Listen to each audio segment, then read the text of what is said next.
Sosok nenek berusia 71 tahun asal Bekasi, Anartiur Samosir, viral di media sosial setelah berhasil menaklukkan puncak Gunung Rinjani Lombok, Nusa Tenggara Barat.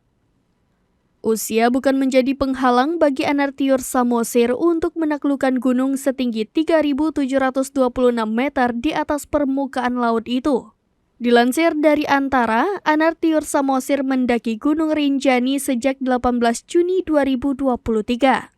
Ia menyusuri pendakian dari Sajang, Sembalun, dan melalui basecamp terakhir di Pelawangan Sembalun sebelum melakukan summit attack. Kemudian, ia berhasil mencapai puncak pada 21 Juni 2023 setelah menghabiskan waktu selama 4 hari 3 malam. Anartiur Samosir juga tidak memungkiri bahwa perjalanannya menuju puncak Gunung Rinjani tidak selamanya mulus. Ia sempat menemui kendala ketika harus melintasi pasir di bawah terik matahari dan angin kencang.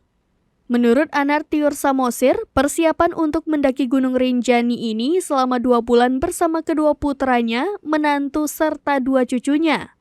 Berkat hal tersebut, Anar meraih piagam penghargaan dari Museum Rekor Dunia Indonesia atau MURI atas rekor sebagai perempuan tertua pendaki puncak Gunung Rinjani yang memiliki ketinggian 3.726 meter di atas permukaan laut.